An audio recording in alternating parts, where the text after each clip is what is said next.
Welcome to the Giver Gains Show. We have Alicia, my very good friend, Alicia Malamud. She is an amazing realtor. Thank you. And I've asked you to come on here today because I've watched you in action, and I truly believe you can contribute to the real estate community, and I just absolutely love the way you do business. Thank you. Yes. Well, coming from an amazing business partner as yourself, I can't imagine doing business with anybody but you and only you. Thank you. So it takes two to do magical things, and you and I are just a dynamic duo, and I'm so lucky to have you on my team. I feel the same. I'm grateful to be on your team. I'm grateful to be on your team. You know, so I want to talk, this show is designed to really help agents that are coming into the business and, you know, to learn from other agents that have had tremendous success, and you have just come out of the gate. So tell everybody a little bit about yourself. How did you get into real estate? So back in 2004, I started my real estate journey, and I picked up my real estate book a few times, and I wasn't successful at actually passing the test. I was also in the middle of a divorce at the time, so my mind wasn't where it needed to be mentally, spiritually, physically. And let's just say I put the book down and continued just lifing, right? It wasn't until COVID where I had a situation at my job, my previous employment, and I said, I need to make a change. And I remember being in the garage, coming out of my job, calling my husband and saying, I cannot do this anymore. Tears flowing down my face. He said, what do you want to do? I said, I want to get my real estate license. Now, I've always been in sales. My dad was a car salesman. My mother sold Mary Kay. I have been a part of every single MLM you could possibly imagine, right? From Thrive to Mary Kay to Origami Owl, you name it, I've sold it. I've tried many different business ventures, but the one thing that I always can say about myself, whether it was successful or not, I never gave up, and I always continued to see what the next avenue is going to be for me. So in 2021, I decided to start my real estate journey once again. I successfully passed my license in April, and I joined KW in August of 2021.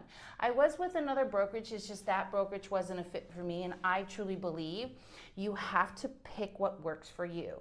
I'm a people person. I need to be around people. I need to be in a classroom setting. I need to be touch, feel, smell. That's how I learned best.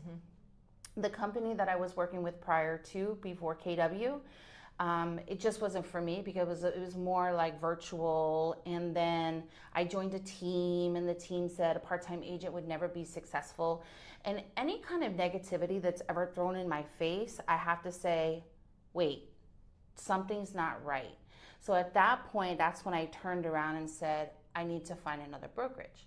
So I walked into KW. I had 3 other appointments lined up that day for other brokerages. And this was the culture for me. This is where I needed to be. There was something about the way that KW was built that this is the presence that I needed to be in.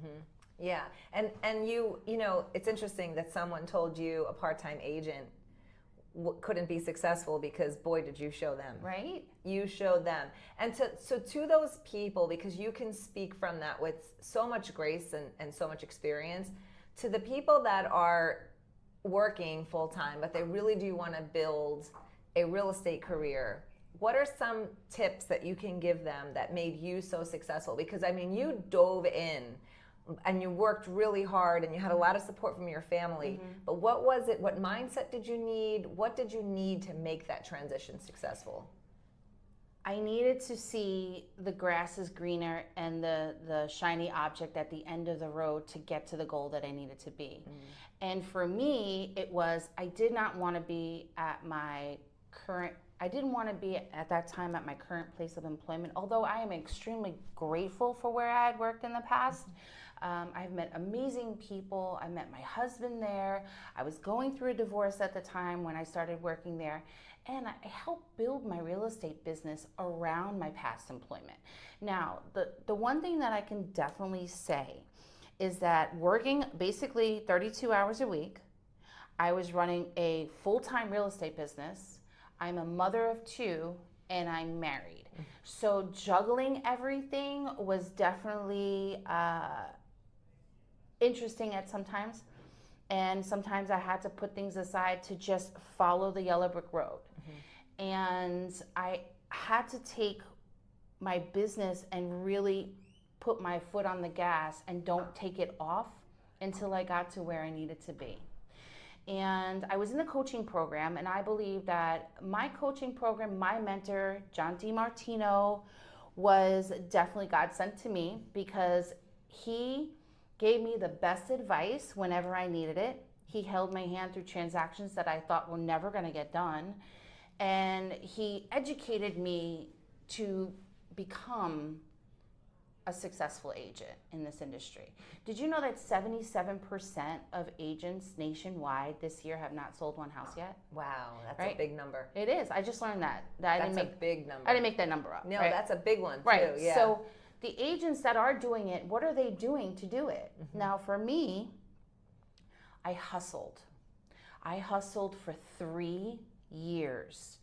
Every single day I grinded. Every single morning, as soon as I dropped off my son, I was on the phones, I was doing showings, I was making the appointments. I was hustling. Why? Because I needed to move forward and become the independent agent that I am today. And one of the things that I am truly grateful for is the support of my family. Yeah. Because, I had to cut back at work some days to be able to move forward in my real estate business. But I also still had to meet certain hours at my job. I really wanted it. You did. And because I wanted it so bad, I could taste it. What did you want exactly? What were you hustling for? What was the experience of life that you were fighting for? So what I love about being a realtor is the relationships that I build and the dreams that I fulfill. It's not about the paycheck. It has nothing to do with that. It's handing over a key to a first-time home buyer. It's handing over a key to somebody who's got their retirement home. It's helping and assisting somebody in selling their home so they can move forward to their next journey. That's what does it for me. It's the happiness that people are feeling that makes me like really warm and fuzzy inside about my business. If you do it for the paycheck, you're doing it for all the wrong reasons. We're not in this business to make money. We're in this business to build relationships, and the money comes along with it. That's great as well. Right. But I really love what I do. I have built a reputation for myself of honesty, clarity, fun, because I love to have fun with my clients. You do. And you're great at creating experiences. Thank you. You do. You create such amazing experiences for people that you make people feel very, very appreciated, accepted, seen, that whatever milestone they're hitting in their life is a huge milestone. It doesn't, on whatever spectrum you compare that milestone on, it's like so big for you. And that is a gift, Alicia. That's something to feel so proud of, because thank you. It really is. It comes from a very good place. It comes from a very good place, because you could just close the transaction, but you don't. You make sure that they feel appreciated.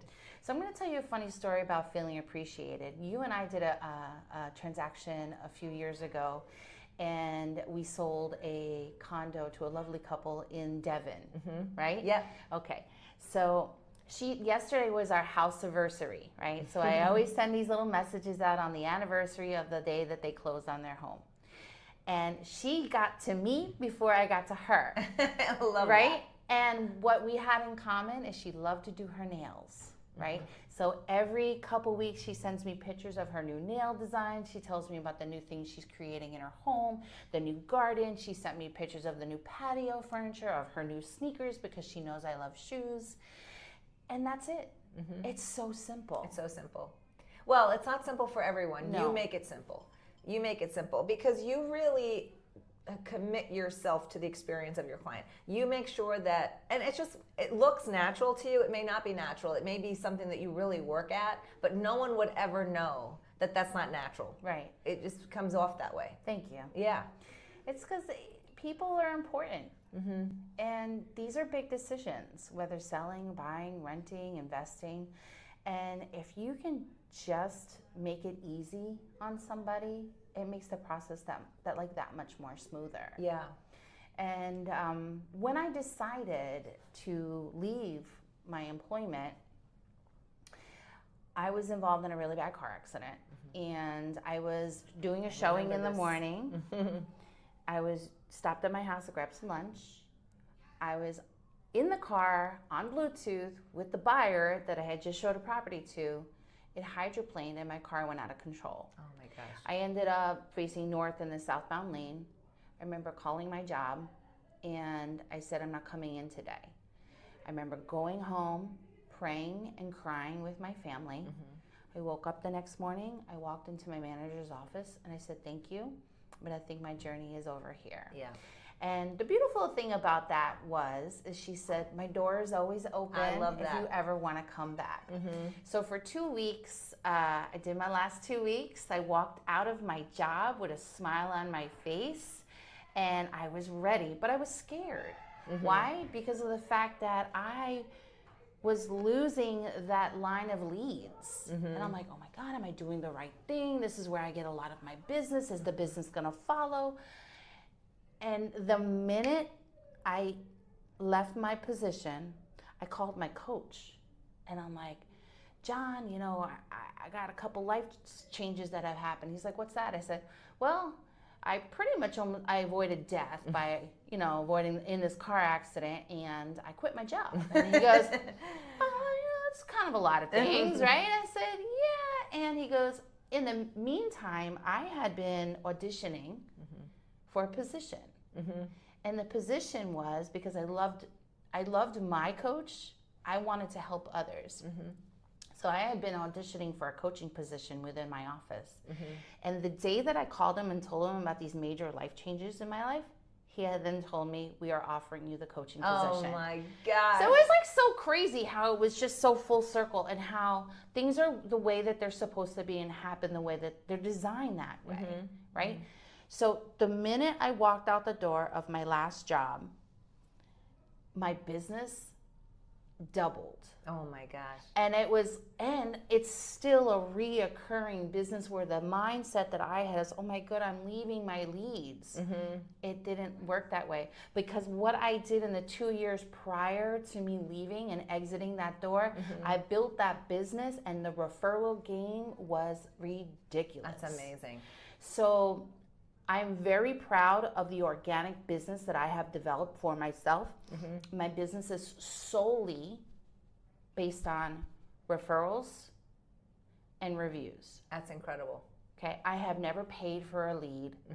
That is just how I have built my business. So how would you say is the best way to present yourself? So I mean, I know I've watched you do that over the years, but you know, how do you tell everyone you're in real estate? You know, what was the way that you just started introducing yourself into real estate to the people that you knew in your life? So let's just say I was at work, I was on the table, and everybody knows I used to be a blackjack dealer. So I was dealing the cards, I would talk to the client, hey, what do you do for a living? And they'd be like, you know, they'd tell me what they do. And I'd be like, I'm a realtor. They're like, no, you're a blackjack dealer. I'm like, no, I'm a realtor. That's what I do for my business. You know, I have a real estate business. And then if I always wear something. I have a pin or a t-shirt or a hat, or always have my cards on me, always have my digital card on me. If I don't have the cards on me, I am constantly having conversations. It doesn't matter from the lady at Publix to the one who does my nails. I am constantly talking about what I love to do, which is make dreams happen. Yeah, and you have so many stories to tell. Yes. You know, you can so easily tell success stories because you've had so many of them. Thank you. Which I think really helps, you know, because you're so confident in your ability to have that conversation because you know what you can do. Right. So any specific, you know, I know you work a lot with first-time home buyers. And actually, we've worked with a lot of first-time home buyers that are actually a little older in life. You know, we just closed our clients that made us cakes and brought us flowers and designs because of how grateful they were. Right. And I've noticed that when we're working, my question really is to those people that, what's coming up for me is like facing some limiting beliefs. You know, thinking that if someone's old, let's say there's new younger agents in age coming into the business, and they may be intimidated to speak with someone that's older, that's a first-time home buyer, or having that age gap. What I find is that when you just act from a place of trust and of integrity, the age just like disappears. Especially it really truly just disappears. It's just that people can trust you. Right. What do you think about that? What do you say to people that are worried about coming in that are young in age? I think that if you believe in yourself, you can do anything that you want. I don't believe it's an age factor, because there's people that are coming into our industry that are on the older end of the spectrum, right? They don't know how to do TikTok. They don't know how to do social media. They don't know how to read an email. They are used to, handwritten contracts. So there's that becomes a kind of like a wall that they put up. Like, I don't know if I can do this because I'm not hip to the game, basically. Where you have someone who's on the younger end of the spectrum, where they feel that they don't have the ability to have the conversation with, luxury potential. Right. Or I just believe in your heart, if you know what you're doing, people will believe you and trust you. Because at the end of the day, that's all it's about. It's the trust factor. And I've had situations where I've had to build trust, where there was just daggers being thrown at me all the time, and I had to dodge every single one of them and build this level of trust with these clients, that at the end of the transaction, they were my best friend. And refer you. And referred me. And you're thinking that they're just testing you the whole time. Right. Yeah. So if you're in a situation like that, what is the best way to respond? If you feel like someone is, a lot of the times we're being tested. Right. And we think that people are, coming at us, but really what they're doing is they're just testing to see, can this person be trusted? So when someone's in that situation and you feel challenged, or you feel that someone is approaching you in a way that you can't comfortably just, you have to defend yourself, how do you respond? How do I respond? I definitely don't come in a defensive mode. I come from a happy place. So I give them all that I can. Listen, this is a business where you don't have to work with everybody, right? You can pick and choose who you want to work with, period. And if there's no connection and there's no vibe, then, refer them out. Find them someone that's going to be compatible with them, right? I always feel I give everybody my love, and if there's just no connection, there's really no connection. And you don't want to have to be fighting somebody through one of the biggest decisions that they're ever going to have to make. Purchasing a home is one of the biggest financial decisions almost everybody has to make. So I feel that I just have to let it flow naturally, and if it's not meant to be, then it's not. Yeah, but one thing that I can say that I know that you do is you do not ever compromise your integrity. No, absolutely not. Not for anyone. I know I don't do that either. I learned a long time ago in my life, and I'm so grateful for this lesson in my life, is that no matter what happens, don't ever compromise your own integrity. Even if it means you're going to lose something, you're going to lose much more by compromising your integrity. And I always truly believe that. I believe that to my soul. So when I am in a situation where I have to make a decision, I always know that I'm going to keep my integrity intact, because that's going to create workability in my life. And more importantly than anything, it creates self-respect. Yep. And if I'm not going to respect myself enough to do that, how can I expect someone else to do it? So when life gives you opportunities to choose yourself and your own integrity, it's always the correct way to go, because you build self-respect. And through that, you learn to trust yourself. Other people learn to trust you, because they can see that you're not going to wash away just based on circumstances. You're going to continue to be full of integrity. I'm not here to sell a house. I'm here to create a lifestyle, right? I'm not here, I don't just sell a home to anybody. There are things that we have to do to make sure that home is perfect for that buyer. And it's not just a sale, it's a journey the entire time. From the first conversation that you have to the day you hand them the keys, and then some afterwards. Like the story with the lady, my client with the nails and the shoes. Yeah. It's a lifetime relationship that we have built with one another. Yeah, I've seen you do it time and time again. So, there's a lot of new programs coming out. There's a lot of new opportunities with first-time home buyers in the market.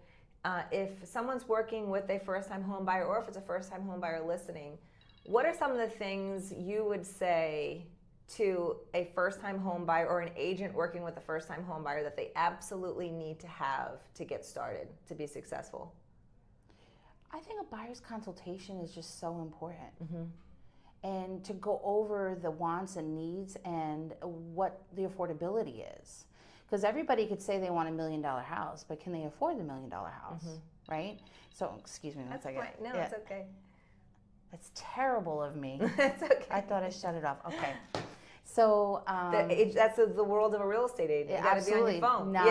Non-stop. Believe me, I know. I was watching these like shorts. Your mom's a realtor when she's on the phone and she's constantly telling you to go shh. Yeah. Your mom's a realtor when We'll come in frame. Oh, Sorry.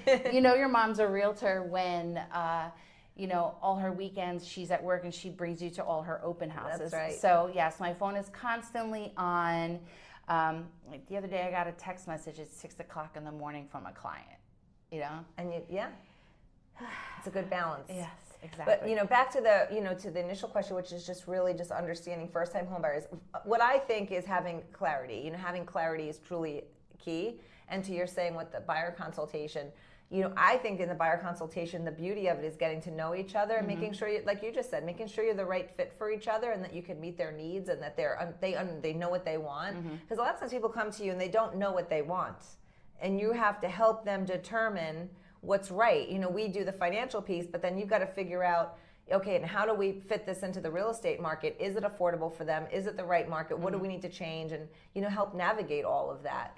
Just in the last few buyers that I've been working with, the change has been like literally a 180. I had one client that was looking solely for a single family home. And I took her out and I showed her a whole bunch of single family homes. But then I asked her, I said, can I give you my recommendation? And she took my recommendation and I found her the most beautiful townhouse, right? And she loves it. And to flip it, I had another client who solely only wanted to look at townhomes, right? That was it. No condos, townhomes was it. And I made a suggestion and we flipped it. And now she's moving into a single family home. So just being able to guide and give them the knowledge of your experience and what you think they will be most happy with makes you that much of a great agent. I think so too. I think being flexible and really, what I always say is don't push people into something that they don't want. Give them information that they can make a decision. And then sometimes they decide to change because they can see, okay, well, what I initially thought may not be available, it may not fit really what I want, and then they take the recommendation because you did hear them in the first place. You never push anybody into anything. You allow them to go through the process and learn for themselves and determine, okay, here's where we are, this is what we've seen, let's maybe try this and see, and it works. It works. And I think that takes courage to do that. It takes courage to be able to start somewhere and then allow people to go through that process and guide them through that, because sometimes people back away and say that they're not listening and come at more of a combative way versus just, okay, let's just see if what you see is available or what you want is available, and then we'll walk and I'll guide you through it.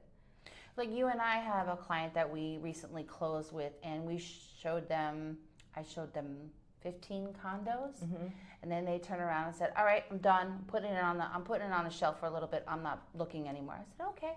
And I always made sure that I stayed in contact with them. And then like a month later, I got an email from them stating they wanted to see this specific property. So I take them to go look at the property. They absolutely love the condo. We walk in, I call the listing agent. My clients want to put in an offer. There was one offer already about to be executed and 2 more offers waiting. And I said to my client, I said, well, this is a situation. She was very upset. She really wanted that condo. And I said, allow me to have a conversation with the listing agent, and you never know what can happen. So an hour and a half later, I get a call from the listing agent saying that the deal didn't go through. and he was allowing me to submit my offer. And what can I say? They got their keys 2 weeks ago, and they couldn't be happier. Couldn't be happier. And it was a referral, and they called that referral just to say what a blessing I was in their life. I love that. I mean, this is what it's all about. Yeah. Yeah, and serving their needs. You know, you heard them. You're a very good listener because you heard them. They had a lot of concerns. They had very specific needs, and you let them go through the process in a supportive way. That conversation that you had with the listing agent, though, what was the basis of that? Like, how did you know, I know you hit it with a smile and charm and charisma and all of that because that's who you are and you bring fun to the business.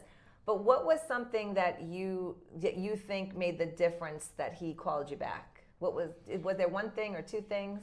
So I asked him, I said, my clients absolutely love this condo. I said, I'm not telling you to do, and I really wish that your deal does not fall through. But in the event that it does, just give me and my clients a chance. There's the grace. So this way I can give them the opportunity. And at that point, I put the most loving email together, and we won, right?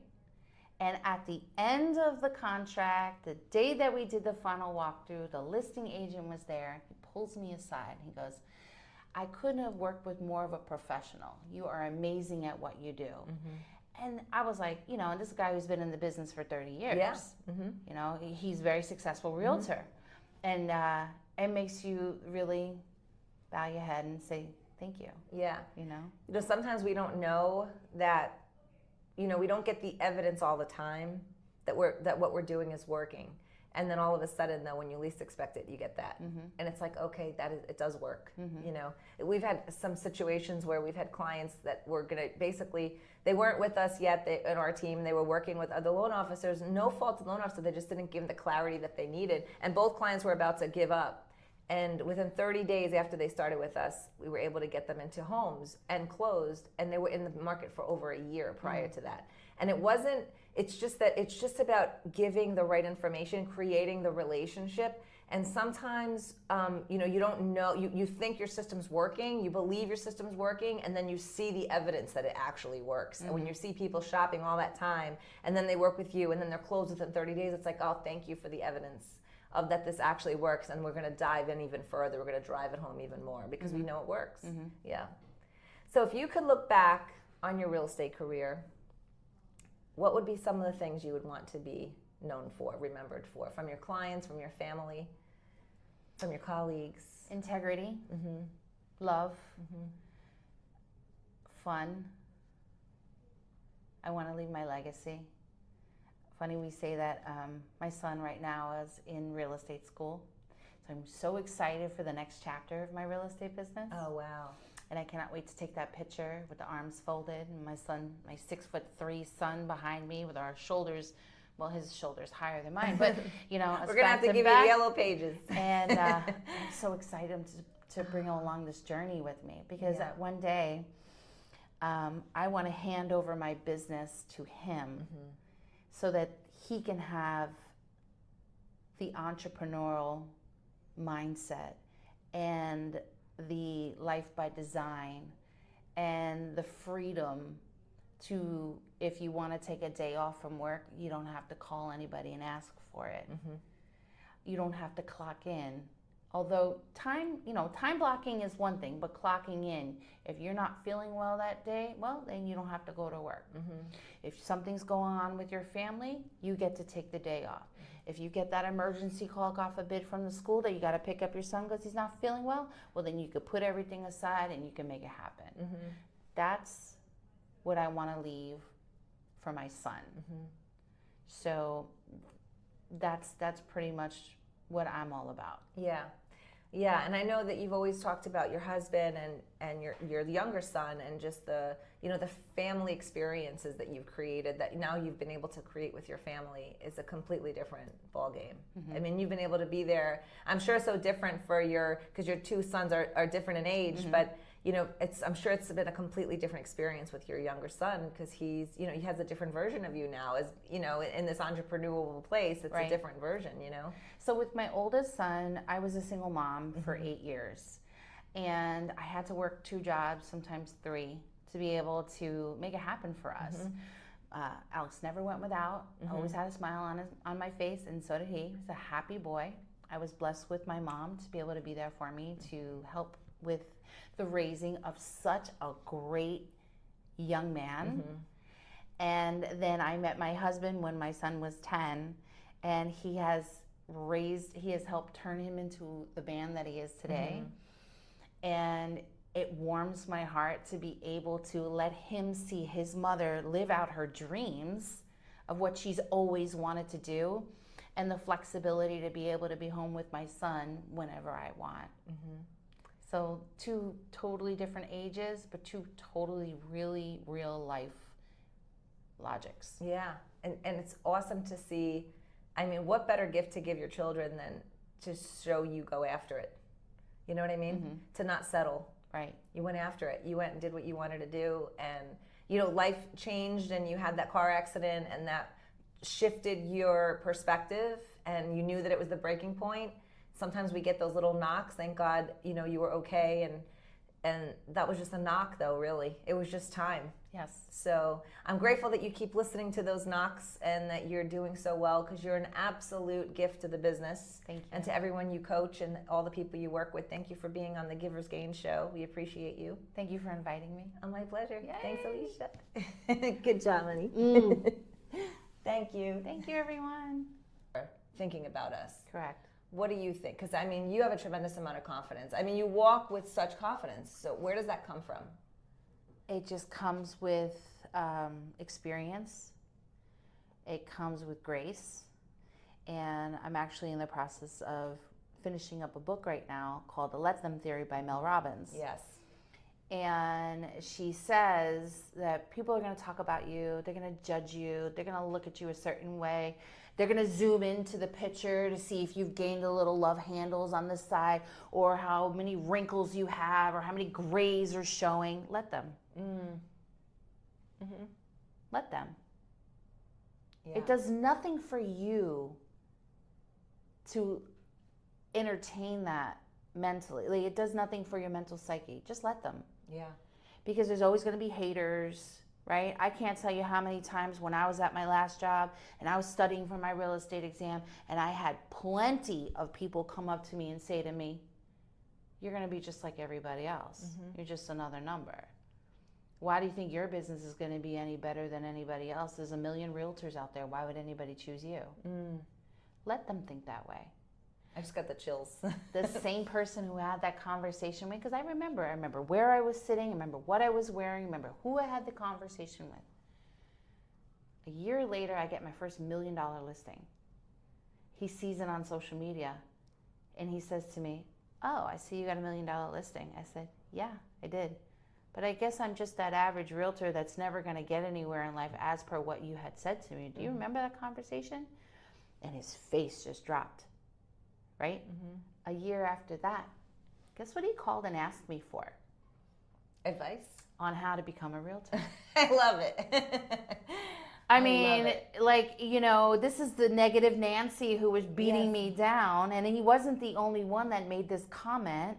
"Oh, I can never leave this job. I've heard that realtors will never make it. They live, house to house, and there's times where they don't have any money coming in." And listen, real estate's not easy, but you can't take your foot off the gas either. Right. So if you get one transaction, don't think that you can't keep moving. You have to keep it moving, because you have to build the reoccurring income that's coming into your life. Now, I always believe that if you're going to say something about me, let them. If you're going to feel some way about me, let them.